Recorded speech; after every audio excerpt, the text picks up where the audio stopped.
Good in a Room: How to Sell Yourself and Your Ideas and Win Over Any Audience, by Stephanie Palmer.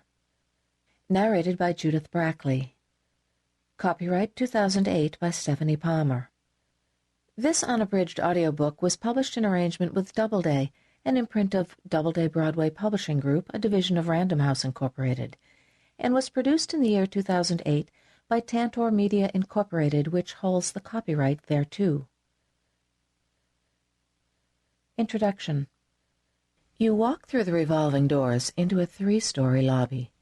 The space is silent. The air is cool. It feels like a museum. You walk across the marble floor, each footstep producing an echo, until you reach the massive marble reception desk. Behind the desk are 4 security guards in crisp navy suits. You tell one of the guards your name and whom you are going to see. The guard places a phone call and then gives you a security pass. Another security guard ushers you into a steel and mirror-paneled elevator. He presses the button for the top floor. You exit the elevator into the luxurious reception area. In front of you is a mahogany reception desk, staffed by a strikingly attractive assistant. She welcomes you by name and says, "Please have a seat. I'll let them know you're here." A slight chill runs up your spine. Them? You had expected to meet only with the Chief Operating Officer, the COO. But before you can sit down in one of the club chairs in the waiting area, another assistant emerges from the hallway and leads you into a private conference room with a rectangular marble table surrounded by 12 Aeron chairs. The assistant gestures toward rows of bottled water on a buffet table against the wall. "Smart water, Fiji, or Perrier?" he asks. Then you wait for 30 minutes. The calm facade you brought in with you starts to evaporate. You fantasize about what could happen if they say yes. You worry about what could happen if they say no. You might never get in this room again. You start to sweat.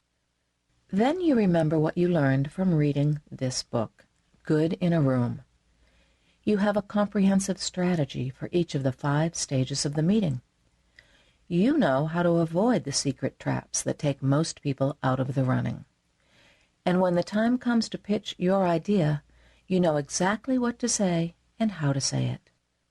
Suddenly, the COO enters. Following the COO is the CEO, the vice chairman, and the president of the company.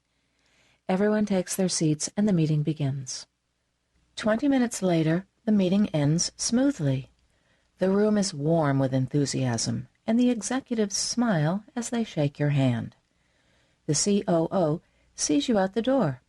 He says, "We'll talk it over and get back to you soon." The next day, you get the call. Yes. A wave of relief washes over you, and the muscles in your shoulders begin to relax. You did it. You got in the right room with the right people and delivered a winning pitch. Best of all, your confidence has grown substantially. With this experience under your belt, you'll be better positioned for the next high-stakes meeting, and decision-makers will be more inclined to say yes to your ideas. You've broken through to the next level in your professional life. You're excited about your future. You know that you'll be hearing the word yes a lot more often. That's what it's like to be good in a room. To keep listening to this audiobook, I've left you a link in the description so you can do it, at no cost thanks to Audible's 30-day free trial.